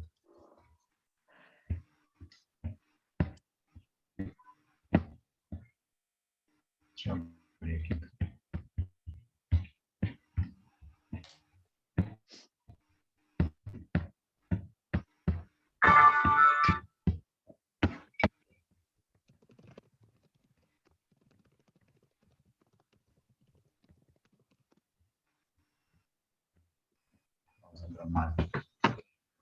Tá, vamos lá.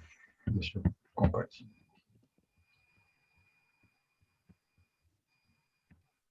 Estou me banando todo com isso aqui. Ah, ok.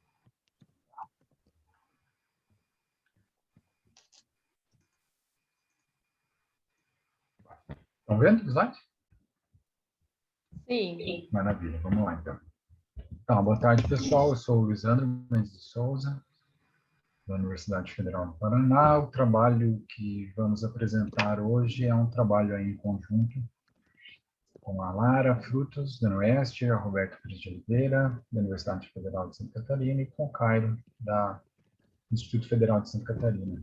O Cairo não pôde estar aí conosco hoje.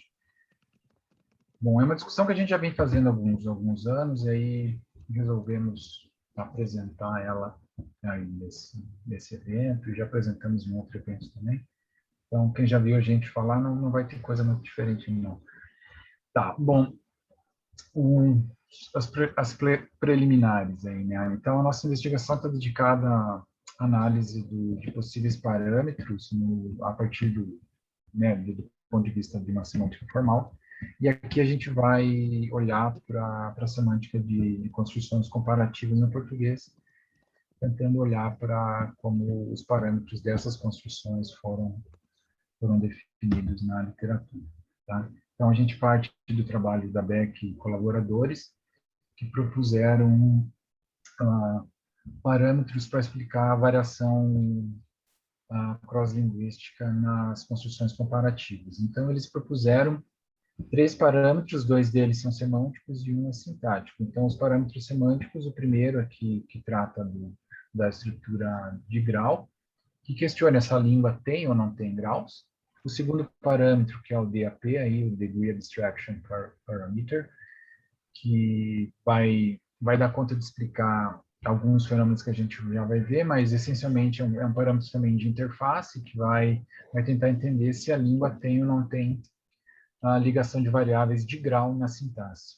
E por último, que é um parâmetro sintático, o Degree Phrase Parameter, que questiona se a gente pode ter ou não o argumento sintático semântico de grau do adjetivo preenchido explicitamente. Bom, tem uma grande literatura sobre a variação cross-linguística das estruturas comparativas, porque a estrutura comparativa é um tema bastante popular na sintaxe e na semântica. Então, a gente certamente não vai dar conta dela, mas, enfim, também não é esse o ponto, né? Nossa meta principal é tentar entender o português a partir dos parâmetros que a Beck propõe em 2009, tá? Então, a gente vai ver que o português, em grande medida, se comporta como inglês e como espanhol, em alguns aspectos, e aí as diferenças que a gente vai ver dizem respeito ao terceiro parâmetro. Tá? A gente vai tentar explicar algumas dessas diferenças e também fazer uma breve crítica a essa proposta dos parâmetros. Bom, o que os colaboradores fazem? Eles pegam, a partir de línguas como o inglês ou o alemão, né, que tem uma variedade bastante significativa de construções comparativas, construções graduais, interação de escopo com operadores graduais, e comparam essas construções com línguas como o Motu, que num extremo a gente tem o inglês, no outro extremo a gente tem línguas como o Motu, em que não a gente vê a inexistência, digamos assim, de modificação gradual de qualquer natureza. Então, a pergunta é, tá, se não existe nenhuma estrutura comparativa, não existe advérbios de intensidade, coisas assim, essas línguas, né, haveriam línguas sem grau? Tá? Então, eles propõem um questionário que vai objetivar, olhar para diversas línguas e tentar, né, elicitar e listar as construções graduais que essas línguas exibem, né? Aí eles vão elicitar construções como o positivo, que é o uso simples do adjetivo predicativo, né? Maria é alta ou algo assim, e modificações de grau, como, sei lá, Maria é alta ou algo dessa natureza, e as interrogativas graduais, que são as estruturas que a gente utiliza para questionar o grau que o indivíduo exibe de uma propriedade, né? Algo como, qual é a altura do João, como a gente vai ver, aí está a principal, uma diferença bastante significativa que as línguas exibem, tá? Bom, a partir desse levantamento, aí eles propuseram esses 3 parâmetros aí que a gente já mencionou. Então, vamos olhar um pouco mais com cuidado para eles, tá? Então, aí a gente tem uma pequena amostra das línguas que eles analisaram. Lá no extremo a gente tem, então, tem o inglês, o alemão, o búlgaro, etc., que são línguas que têm grau, tem ligação de variáveis na sintaxe, ligação de graus na sintaxe, e tem o preenchimento do grau explicitamente. Por outro lado, aí a gente já vê um outro conjunto de línguas aqui, como romeno, espanhol, guarani, etc., em que o português provavelmente estará nesse conjunto aqui, em que a gente não tem o preenchimento do grau explícito na sintaxe, por isso é o traço negativo aí nesse parâmetro, tá? E, por outro lado, você tem línguas intermediárias, como chinês, japonês, etc., que, apesar de terem graus, não permitem ligação de variáveis na sintaxe e também não permitem o preenchimento do grau explicitamente. E, por outro lado, lá no outro extremo é o Motu, que não... E tem outras línguas já por aí também não tem nenhuma construção gradual. Tá? Bom, aqui, essa abordagem da Beck assume que a gente tem os adjetivos vão denotar alguma coisa como um A ou um B. Tá? Dá para você escolher a sua teoria favorita dos adjetivos. O importante é que existem no domínio entidades do tipo D, tá? Ou seja, graus. Ok? Aqui é a sintaxe básica, né, dos adjetivos em A, e uma oração comparativa tem que denotar alguma coisa aí, como, né, a comparação entre 2 graus que os indivíduos exibem da propriedade relevante, que no caso aqui é alto. Tá? Então, o que a gente vê, de um lado, é línguas que têm alguma coisa que signifique mais, né, que é o caso do inglês, do português. Por outro lado, línguas como o Motu ou o Hickscariana vão empregar outras estratégias sintáticas para expressar relações comparativas. Veja que aqui no exemplo do Motu, Motu aqui, né? Eu tenho uma conjunção e o elemento que expressa a diferença aqui é um but, né? Então, literalmente é Maria alta e o Frank aqui é baixo, né? Então, é uma construção coordenada e eu não tenho nenhum elemento que signifique mais. No Hickscariano é parecido também, embora eu tenha uma negação, né? Então, aqui o Araca alto não é, e Caiuerê alto ele é, literalmente. Então, veja que aqui também eu não tenho nenhuma palavra que signifique mais, e o que eu tenho ali é uma estrutura de negação. Tá? Bom, o que ela vai dizer, então, o que o Quebec e os associados vão dizer é o seguinte, ó, a análise do positivo tradicional que a gente tem é essa, hello is tall, né? Hello é alta, significa que é verdadeira se a altura da hello excede um padrão contextual. Em línguas,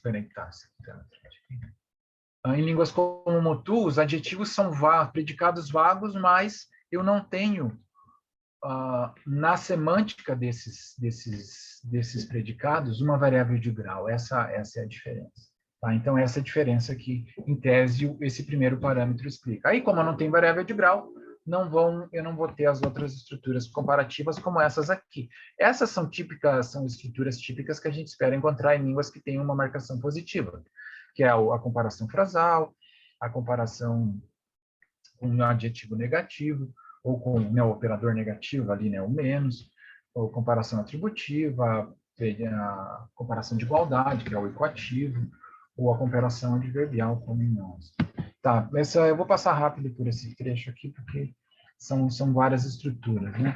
A gente pode ter a comparação também com uma oração sob o den, lá, ou sob do que na língua, ter claramente um verbo, como, né, a Lara escreveu mais cartas do que a Sandra escreveu, ou Naomi is richer than I thought, em que claramente eu tenho um verbo lá encaixado sob o then, ou sob o do que.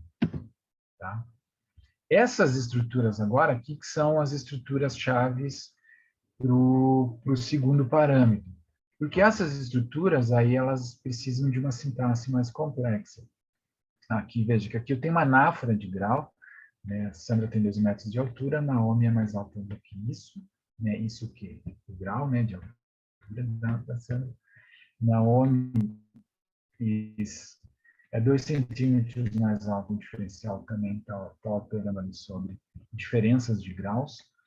Tem esse efeito da ilha negativa, em que um quantificador negativo, como nobody ou ninguém, gera gramaticalidade. Então, isso não é esperado em línguas em que a gente não tem a ligação de variáveis. Tem essas ambiguidades que surgem como operadores de possibilidade ou necessidade, tá? Que também, se eu tenho ambiguidade, eu tenho escopo sobre graus, então, para isso, eu preciso de uma sintaxe mais complexa para quantificar sobre esses graus. Então, para isso, eu preciso também de uma sintaxe que manipule graus, ok? Ou essas estruturas também chamadas subcomparativas, this table is taller than that bar is wide. Eu preciso também algum tipo de ligação de variáveis na sintaxe, que é esse lambda d aqui, a mesa é alta, lambda d', aquela porta é alta.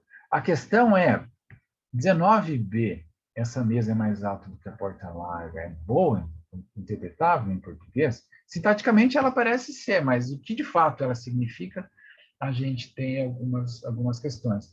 Em relação ao espanhol, a Beck vai dizer que, né, ela tem a peculiaridade aqui de que ela precisa a inversão obrigatória ali, né, la mesa é mais alta que antes la puerta, mas ela parece ser boa sintaticamente também, né? Então, a questão é qual é exatamente a interpretação dessa estrutura, tá? Então, veja que, bom, a gente vai ver depois lá na tabelinha que a gente tem um não entre parênteses lá, porque a interpretação dessa coisa, mesmo no inglês, no espanhol, não é muito certa, não. Tá, deixa eu dar uma corrida aqui. Então, aqui essas são outras estruturas que também as línguas podem exibir, que manipulam graus, como superlativo, ou construções de excesso, como o demais, ou algo assim. House e Bokenak também sugerem que existem outras construções graduais que a gente poderia considerar, mas não é claro como essas construções se encaixam dentro do parâmetro, tá? Só para comentar que os parâmetros não exatamente dão conta de todas as construções graduais, né? Eles estão preocupados muito mais só com as comparativas. Bom, que slide estamos aqui? Agora é a Lara, né? Passo a palavra para ela.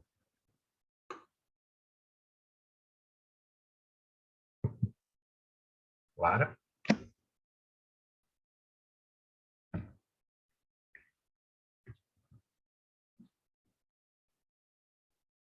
Ela está com o microfone desligado. Oi, foi. Foi o compartilhamento? Não sei. Vocês estão vendo a minha tela? Estamos. Sim. Tá. Estamos vendo uma tela, agora é a sua, acho que é, né? Peraí, deixa eu só achar o 18, está aqui. Tá, então tá. Então a gente chega nesse último parâmetro, que é o Degree Phrase Parameter, né? Que é um parâmetro sintático e que vai, a partir dessas questões aqui que são analisadas, que são as perguntas de grau e o uso de measure phrases, né? Na posição com adjetivos, para dizer se a língua tem a habilidade de preencher essa posição de núcleo de DAG-P, né?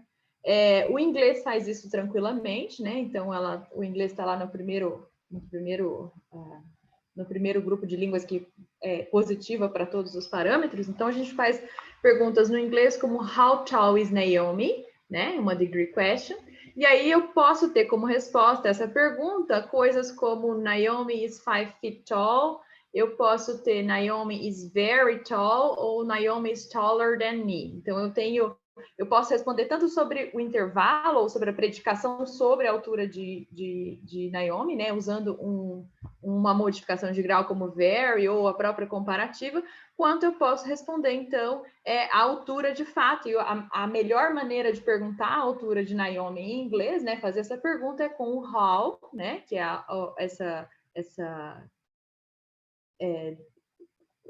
esse pronome interrogativo, né? E o adjetivo. Já no japonês, eu não posso fazer isso, né? John wa dore kurai kasai kono, então eu não posso fazer essa pergunta com which degree, ela é a gramatical. Ao mesmo tempo, no inglês, eu posso fazer coisas como Naomi is 1 meter and 70 centimeters tall, né? Em que eu coloco essa measure phrase aqui junto com adjetivo, e essa é a melhor resposta, então, para dizer qual é a altura de Naomi. Ou eu também posso dizer, the film is 3 hours long. Então, 3 hours, a gente tem aqui uma measure phrase que está operando sobre long, né? E aí, o que eles vão dizer, o que Beck vai dizer, é que tem uma diferença, então, entre o inglês e o alemão e o espanhol. E a gente poderia, então, assumir que essa diferença para o espanhol também é uma diferença que acontece para o português, né? Mas aí o português tem algumas especificações, né? Que acho que aqui entra um pouco da contribuição da nossa análise para o português brasileiro.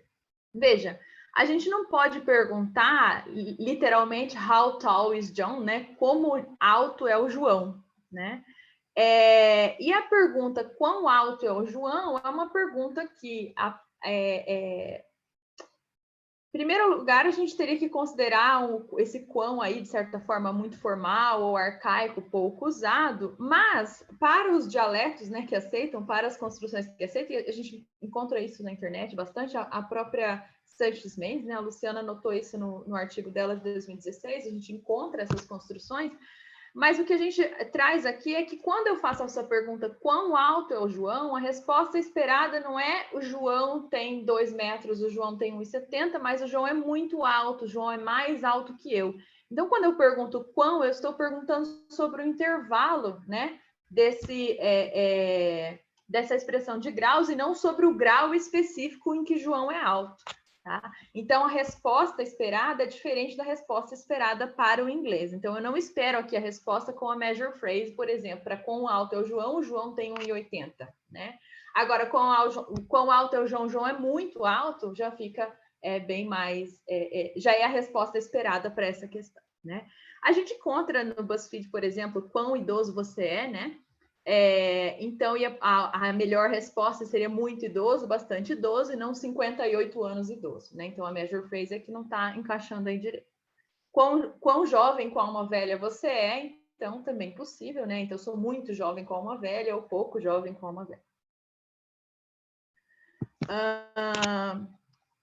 E aí, para a gente fazer essas perguntas de grau, né, ou de dimensão no português, a gente usa diretamente essas measure phrases, né? A gente tem duas estruturas interrogativas principais, que seria qual é a altura de João, ou quanto é a altura de João, né?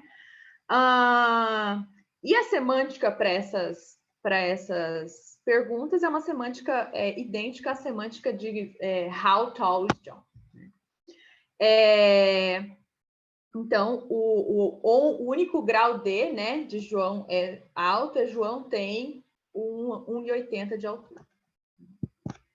Em espanhol, a gente tem um outro jeito de usar o adjetivo que é diferente do português, mas que nos dá uma certa forma, um indício, uma evidência que ainda precisa ser melhor analisado, que é a pergunta como de alta es Maria, né?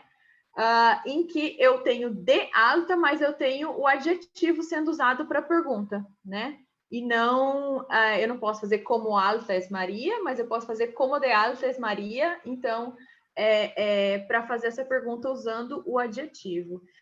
Teria que se observar se como de alta es Maria pergunta exatamente sobre a altura específica de Maria, o grau de altura de Maria, ou se também, como o português, tem uma interpretação perguntando sobre, então, o intervalo, né? Sobre a modificação do grau em que Maria é alta, né? Se ela é muito alta, pouco alta, bem alta. Né? Mas a gente tem mais usualmente no espanhol, né? Quanto mide Juan, para fazer essa pergunta, então, sobre a altura. Né? Então, parece que o espanhol funciona um pouco... Parece que o português, então, funciona mais parecido com o espanhol nesse sentido. Uma coisa que a gente tem que analisar, eu acho, quando a gente vai olhar para esse degree phrase parameter, é que Beck vai assumir uma sintaxe para o DEG-P como especificador de AP, que é dentro da que o Corver vai chamar da lexical head hypothesis, né? Então, por exemplo, how deep is the cupboard? How aqui, né, que é essa pergunta interrogativa, está no especificador do AP de deep, tá? E, por exemplo, the cupboard is exactly 35 centimeters deep. Esse exactly 35 centimeters está, então, em spec de AP, né?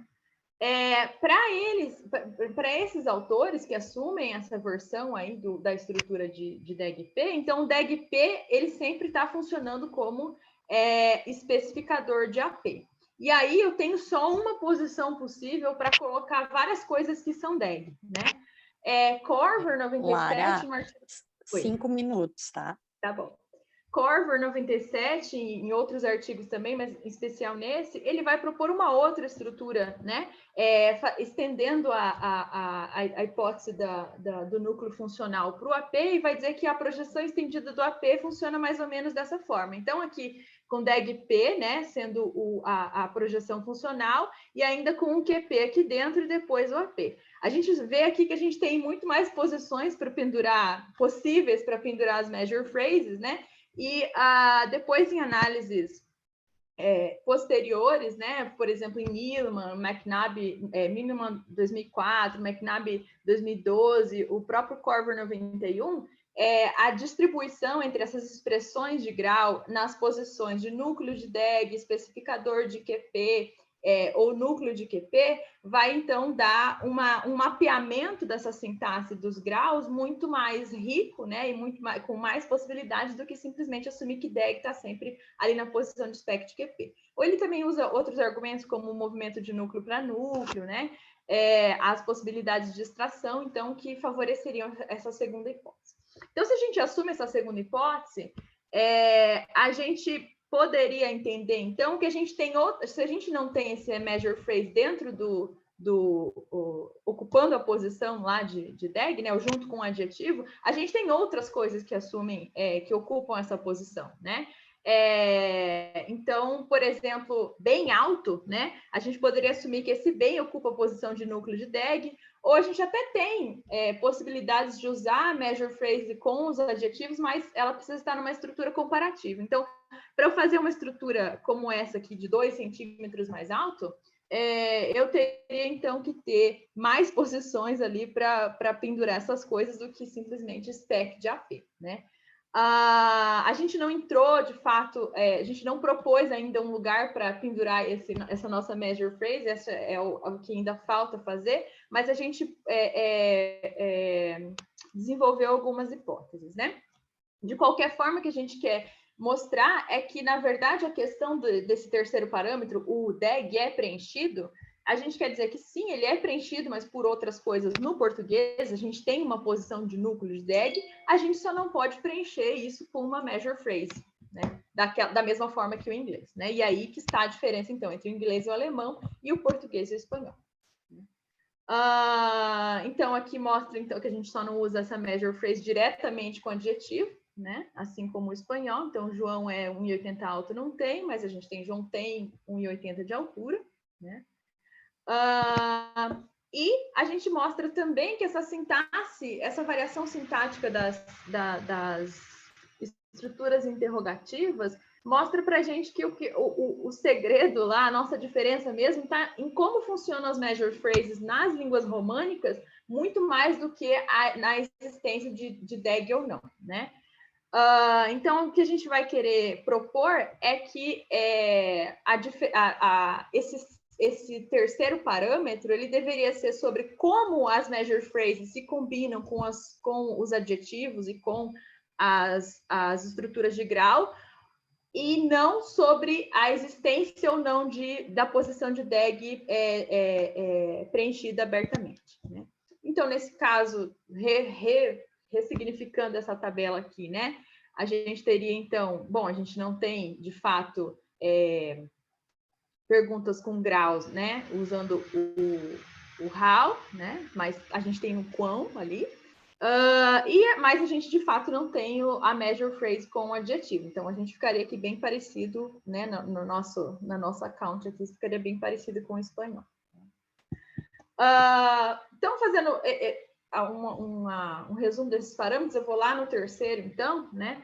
Que é esse que a gente está discutindo. A gente queria dizer, então, que esse degree R, essa posição esse terceiro parâmetro que diz sobre o preenchimento dessa posição de DEG-P, de DEG, né? A gente queria propor, então, uma versão mais fraca desse parâmetro, que seria que measure P, né? O sintagma de medida é que não vai se combinar com o adjetivo. Então, esse seria o terceiro parâmetro, não algo mais genérico sobre os graus, como havia sendo proposto. Sanches Mendes, 2016, já propõe algo no sentido de que, bom, o segredo, né, a chave dessa diferença está na questão da measure phrase, não na questão dos graus, mas aí ela propõe uma outra análise em que ela divide esses dois, a semântica, né, dessas measure, a semântica do preenchimento da posição de DEG em dois tipos, tá? Então, bom, então a gente ficou... A nossa questão da diferença, então, ficou basicamente no parâmetro sintático, que é esse último parâmetro. Eu vou acelerar aqui para a gente conseguir finalizar, né? E aí, o que acontece, então, quando uma língua recebe uma negativa, né, nesse último parâmetro aí, que deveria ser reformulado? Bom, a primeira coisa é que preencher os argumentos dos predicados de grau com measure phrases e perguntas de grau parece que está relacionado, né? E a gente tem que se perguntar, então, o que essas estruturas no português e no espanhol nos falam sobre esse parâmetro. Então, a nossa previsão, então, é que nas línguas românicas, essa measure phrase, essas perguntas de grau, elas precisam ser nominalizações do nome da propriedade da escala. Então, temperatura, altura, densidade, né? São todos nomes derivados do adjetivo. Se a gente observar a morfologia, são nomes derivados do adjetivo. Então, o que isso significa? É algo que a gente precisa ainda propor uma análise formal mais detalhada, mas a ideia é que a gente teria, em termos de significado, uma semelhança com o inglês, né? Apesar de serem estruturas sintáticas diferentes, semanticamente elas seriam a mesma coisa, né? E qual seria, então, essa sintaxe, essa semântica para measure phrase nessas línguas, então, que apresentam esse tipo de estrutura? A gente vai, então, apelar para Rothstein, 2017, né? E a sua proposta, então, para as leituras de medida de 3 taças de vinho. Então, para ela, 3 metros de corda, 3 copos de cerveja, ela faz uma sintaxe para isso, e a gente vai propor essa mesma sintaxe para coisas do João. O prédio tem 3 metros de altura, né? Então, a nossa primeira opção de estrutura, então, seria essa, né? Sem um DAG-P projetado, né, de altura. Então, sem uma posição DAG disponível para essa estrutura. Então, seguindo o que seria o que o Beck propõe. Então, seria uma variação paramétrica aí entre as línguas. Mas a gente teria uma outra opção, que seria colocar um DAG-P projetado aí por um adjetivo alto, né? E aí essa derivação de alto para altura estaria dentro da sintaxe. E aí a gente poderia colocar esse measure, essa measure phrase aí dentro do especificador de QP, né? Ou e aí dentro dessa projeção estendida do adjetivo. Isso é uma opção que a gente ainda está estudando, está pensando como fazer. Mas eu vi que o trabalho que eles apresentaram, né? Que a Elizabeth e o Arion apresentaram, talvez pudesse ter uma chave ali para a gente entender e eu, de repente, assumir um DAG-P acima desse pré-P, né? Bom, então, para finalizar, a gente assume que existe uma diferença sintática apenas entre inglês e português, né? Inglês e espanhol, e isso tem a ver, então, com a sintaxe dos sintagmas de medidas em contextos adjetivais, né? A gente precisa ainda responder sobre por que isso, né? A gente também tem que se perguntar ainda, e são os próximos passos do trabalho, sobre como essa diferença se espalha, né, no sistema de estruturas comparativas nessas línguas, né? E se isso, e parece que a resposta para essa penúltima pergunta é positiva, se isso evidencia, então, para uma microvariação, né? Então, nossa próxima etapa é para investigar, então, um pouquinho mais a respeito da estrutura das measure phrases no português e nas línguas românicas. Acho que é isso, as referências.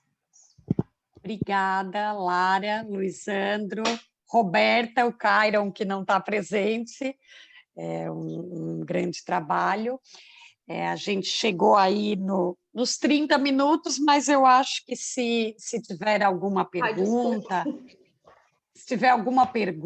não sei, algum comentário.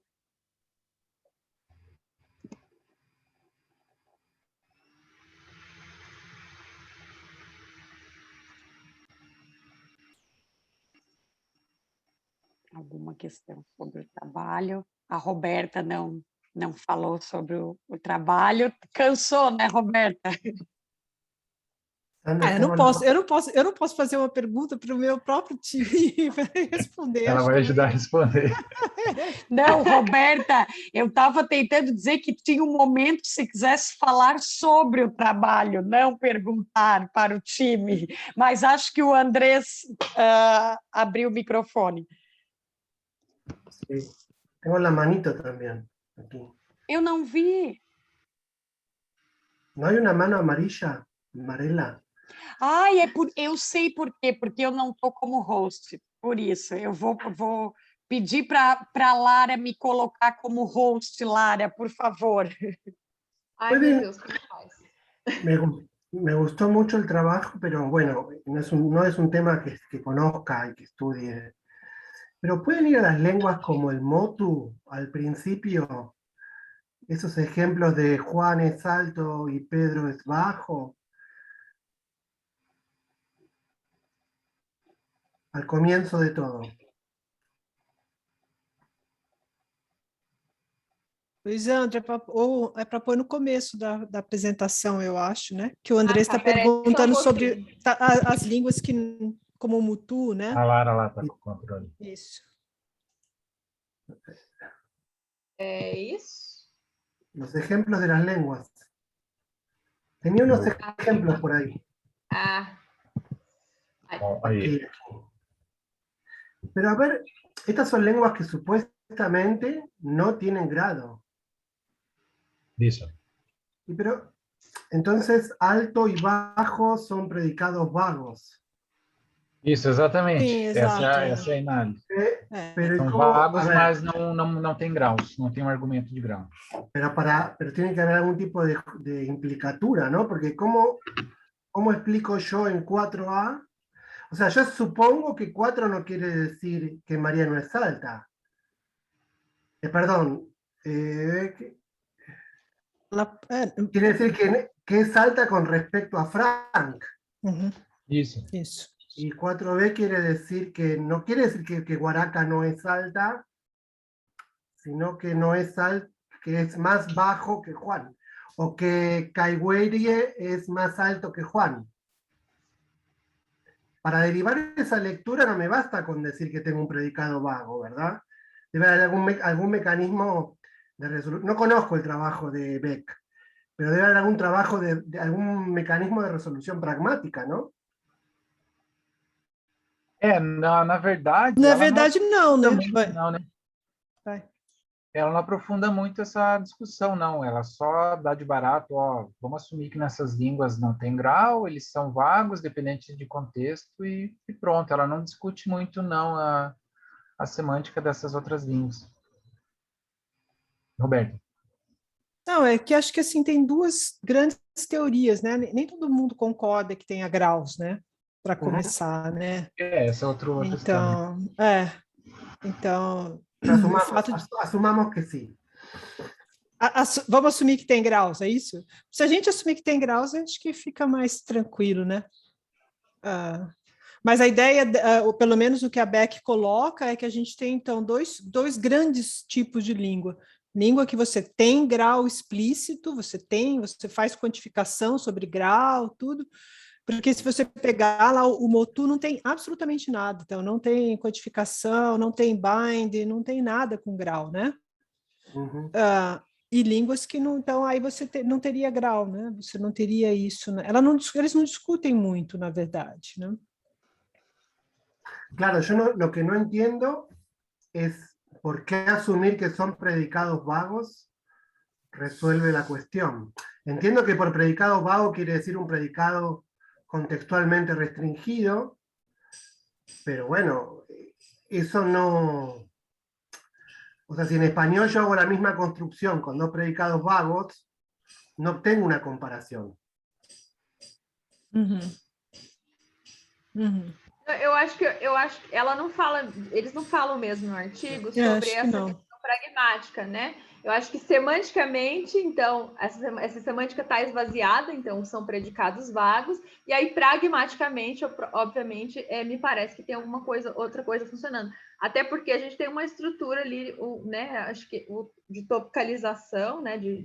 Ali no Motu, né? Então, eu acho que sim, mas eles realmente não entram na explicação sobre como essa pragmática operaria, né? Eles se limitam a dizer, bom, essa semântica está esvaziada. Porque eu supongo que em português... Mas veja, a gente tem uma certa comparação ali, eu não me lembro exatamente quando a Beck está argumentando, mas se a gente olhar para 4, a gente tem uma morfologia que a gente pode dizer que está ligada à comparação, que está no próprio but, né? Essa ideia de que quando você tem o mas, você está pesando coisas, está comparando, né? João é inteligente, mas votou no Bolsonaro, sei lá, né? Você está comparando coisas de alguma forma, né? Então, eu não sei se não tem morfologia, de alguma forma a gente não pode... É totalmente pragmático, né? Eu acho que a questão você pode até ter uma operação de maior ou menor ali na forma lógica, né? Maior ou menor do que alguma coisa dada contextualmente, ou maior ou menor do que eles, mas a questão não há um argumento de grau, acho que esse é o ponto. Então, aqui, o alto é um predicado ET, mas em inglês, tall ou alto no português, seria um predicado DT, né? DET, né? Na verdade, teria um grau ali, né? O tipo de predicado é diferente, né? Porque eu acho que, assim, pelo menos olhando para o Motu aqui, assim, né, a gente tem não só top ali, né, que a gente tem também o tu ali, né, que está fazendo o but, né, está sendo traduzido por um but, né. Lo que yo digo, o sea, mi punto es que en el portugués debe ser igual. Si en una oración como 4a yo inserto dos predicados vagos, no obtengo ninguna implicatura de comparação. Não, acho que não. Mas a gente deveria ter? Essa é a minha pergunta. Só porque... Então, o que eu estou dizendo claro, não sei. Eu acho que acho que a questão dela de ser vago, enfim, realmente não explica por que a gente teria uma comparação, né? Tá. Obrigado. Acho.